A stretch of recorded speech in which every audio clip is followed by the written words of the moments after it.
Ibrahim Alain Konsouma, on parle du CNRD. Cette fois-ci, le temple CNRD est la nouvelle arme de communication de la junte guinéenne. Oui, c'est la nouvelle arme en téléchargement. L'autre fois, on avait dit ici que la communication du gouvernement du CNRD ne fonctionne pas. Battait de l'aile. Ne fonctionne même pas. Et la preuve, on nous a donné raison, puisqu'il y a... À part, bien sûr, les documentaires qui passent souvent à la RTG. Non, quel documentaire? On appelle des éditos. Non, mais rien ne marche. Aujourd'hui, le CNRD est acculé de partout parce que simplement la communication ne marche pas. C'est à cause de cela qu'il y a la création du temple du CNRD. Cette création du temple du CNRD se justifie, selon le projet, par le fait que depuis l'avènement de la transition guinéenne, le pays a été confronté à des périodes complexes marquées par d'importants défis en matière de communication. C'est le document que je lis. Les initiatives déployées par les équipes de communication existantes du CNRD, du gouvernement et de la présidence se sont révélées insuffisantes pour faire face aux attaques de l'opposition, aux campagnes de désinformation orchestrées par certains milieux, ainsi qu'à la propagation de fausses informations. Alors, pour justifier ce projet, on dit que le temple, les opposants exploitent habilement les faiblesses de la communication du gouvernement en créant une image déformée du président et du régime. La diversité des canaux de communication actuels n'a pas permis une réponse efficace aux attaques, en tout cas constatées contre le CNRD. Alors, c'est pourquoi ce temple va être créé pour agir avec une certaine autonomie, permettant aux réactivités accrues face aux enjeux de communication. Alors, ce temple ne se contentera pas d'être un vecteur de communication, mais jouera également le rôle de lanceur d'alerte, identifiant les erreurs potentielles et proposant des solutions avant qu'elles ne deviennent des problèmes majeurs. Les relations difficiles, persistantes entre le gouvernement, le CNRD et les médias, ça sera aussi passé en revue. C'est-à-dire qu'ils veulent corriger aujourd'hui tous les problèmes.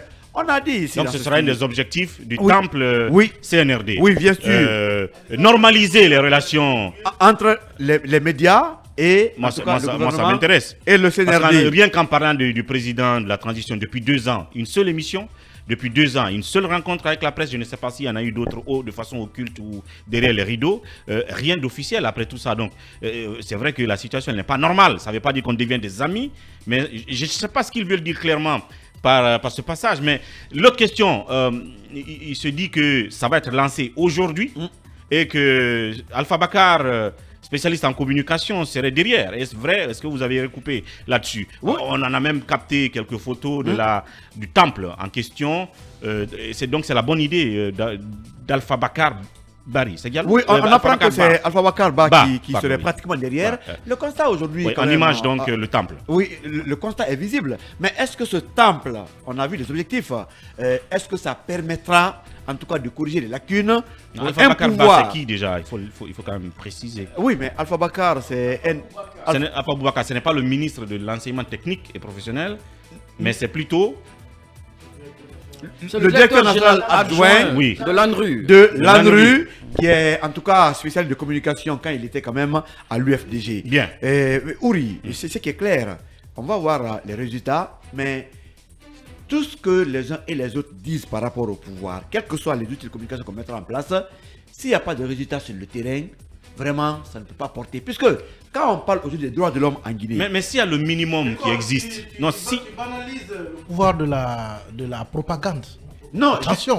Je ne minimise pas. Attention. Je ne minimise pas. Même sans résultat, ça marche. Non, oui, mais il faut que sur le terrain aussi, la gouvernance s'améliore. Puisqu'on ne peut pas communiquer sur quelque chose qui n'existe pas. C'est la réalité. C'est pourquoi tous les jours, nous faisons de sorte que les gouvernants améliorent la gouvernance. Quand on prend par exemple les droits de l'homme en Guinée, quelle que soit la communication qu'on fera, on saura que les manifestations sont interdites, il y a des cas de mort. Bien. Ça, c'est la réalité. Bien. Si on améliore la gouvernance, on peut On va prendre l'avis des autres là-dessus. Mais Bien. voilà, je crois que l'initiative est salutaire. Bien. Et s'il y a la bonne coopération, mais il faut améliorer la gouvernance, puisqu'on ne peut pas transformer en vérité ce qui est quand même du mensonge. Bon, voilà. Alors oui, Bassekou là-dessus... non, mais c'est complètement ridicule. Oui, c'est ridicule parce que un gouvernement qui s'attelle à l'essentiel, qui travaille, n'a pas besoin de faire tout cela. C'est du bruit, c'est du faux débat. De communiquer autour de ces actions. Non, attendez, s'il vous plaît. À quoi ça sert les cellules de communication du gouvernement, de la DCI, de la primature, des différents départements ministériels.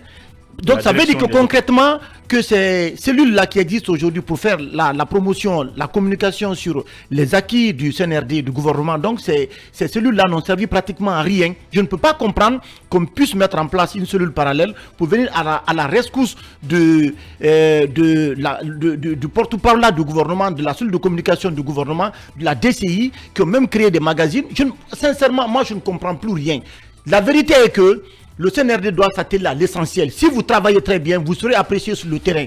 Si le colonel Mamadi Doumbouya, Sokol, respecte les engagements qu'il a pris le 5 septembre dernier, et le retour à l'ordre constitutionnel constitue l'une des priorités du CNRD, de mon point de vue, on n'a pas besoin de mettre en place toutes les cellules de communication aujourd'hui. C'est parce que le colonel Mamadi Doumbouya s'est fait entourer, comme je l'ai dit la dernière fois, des cadres déviationnistes qui ne sont pas en train de faire leur travail. Et quand vous ne travaillez pas très bien, vous serez critiqué. Quelle que soit la cellule, comme Lincoln l'a dit, que vous mettez sur place. Mais s'il y a des insuffisances par rapport à la conduite de la transition, sur les questions de justice, ou encore par rapport à la promotion et la protection des droits de l'homme, quelle que soit la cellule que vous faites, quelle que soit la cellule que vous mettez sur le terrain, vous n'y voyez aucune pertinence. Oui. Aucune pertinence, oui, aucune opportunité. Emmanuel Minimono là-dessus.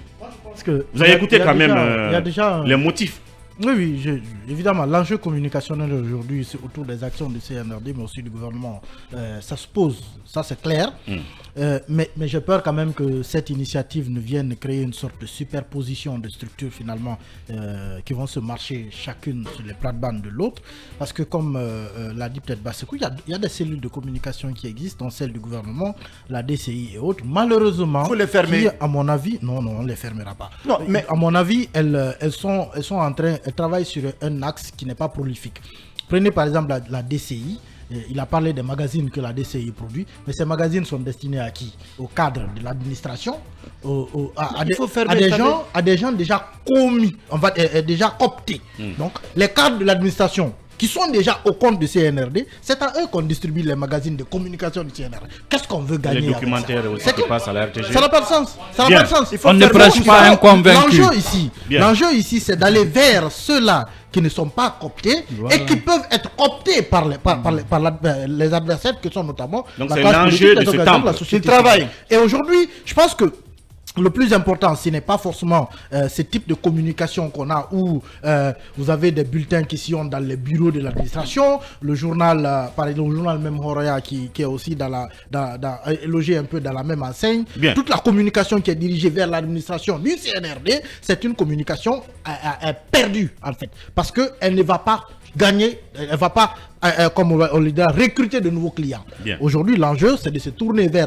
Parce qu'il y a quand même au sein de l'opinion des citoyens lambda comme nous tous, qui évidemment sont en harmonie avec la politique CNR. Il y en a, attention. Et aujourd'hui, c'est de faire en sorte que ces citoyens-là ne rebasculent pas vers... Donc, vous ne voyez pas de mauvais œil la mise en place de ce temple CNRD. Je trouve plutôt que c'est de la superposition. Il faut plutôt rectifier la communication telle qu'elle est faite aujourd'hui par les structures qui existent déjà, plutôt que de faire...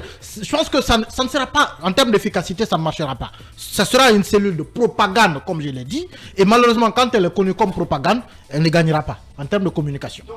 Alors, la propagande n'est-elle pas en harmonie avec une structure informelle, une structure formelle, DCI ou je ne sais pas, service de communication du gouvernement qui font dans la propagande plutôt, parce que là, c'est différent. Est-ce que vous voyez donc l'idée de mise en place de ce temple-là? Ce temple, c'est un peu ce qu'on appellera assurer le service avant-vente. Ah, avant-vente. Avant-vente, c'est-à-dire, parce que s'il faut, voilà, le service avant-vente, ça me fait penser un peu, parce que quand j'ai vu le temple, moi, je me suis souvenu des Templiers, cet ordre religieux et militaire qui avait fait ses armes du côté de Jérusalem en Palestine, et avant d'en être chassé pour ensuite essaimer en Europe, c'était un peu des sortes de gendarmes, des pauvres chevaliers du Christ qui assuraient la sécurité du temple du roi Salomon. Peut-être que Manu en sait quelque chose. Donc le CNRD aujourd'hui voit que tout ce qui est là posé comme acte ne parle pas peut-être aux citoyens. Donc ce sont plutôt ces blogueurs sur la toile et quelques médias de grande écoute qui ont la cote, qui arrivent un peu à bourrer le cerveau du populo. Bien. Donc il faut inverser la tendance, aller à la propagande, parce que les ministères de propagande, ça a existé dans les républiques socialistes. Donc à défaut de mettre un ministère chargé de la propagande carrément, donc on essaie d'en faire dans l'inflation de services de communication, parce qu'il y a la DCI, il y a la CCG, ainsi de suite. Maintenant, il y a monsieur... Maintenant, il y a les temples. Il y a les Templiers qui s'annoncent. On verra tout ce que ça va donner. Mais je sais que les fonds vont en souffrir. L'argent du contribuable. Cabinet, un mot en 30 secondes. Et Talibé, avant qu'on y prenne très rapidement notre premier invité politique en ligne déjà, 30 secondes. Non, je pense que la création de cette officine n'a pas de sens. Pourquoi? Vous avez des services dédiés à cet effet. Il faut éviter de faire dans des méthodes soviétiques. Quoi. Vous voyez, moi, je suis d'accord qu'aujourd'hui, qu'il y a un enjeu. Vous savez, le CNRD s'est mis dans un problème, qu'il soit de faire dans le développement, de faire dans la persuasion. Je pense qu'au départ, donc c'est inutile. Il s'était fixé pour objectif de faire rapidement dans le retour à l'ordre constitutionnel.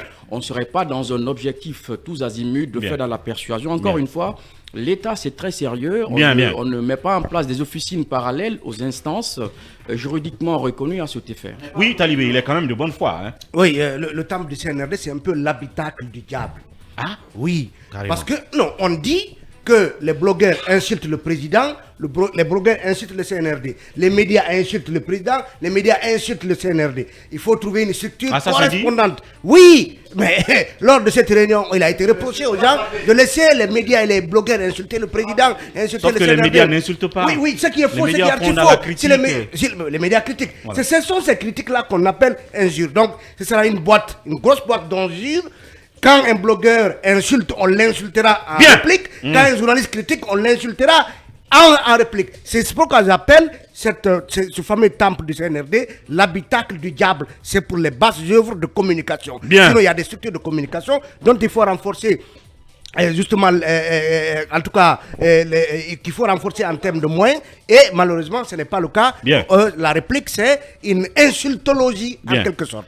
Alors, les Templiers, sans doute, seront officiellement présentés aujourd'hui. Et derrière, effectivement, si Alpha Bakar si cela est confirmé, que c'est son initiative, sa proposition, on voudra bien l'inviter sur ce plateau pour en parler dans les détails, pour qu'il nous dise ce qu'on n'a pas compris dans les motifs de création de ce temple et la bonne foi qu'il y a amené, bien entendu. On va aller tout droit et prendre Aliouba, président du Modèle.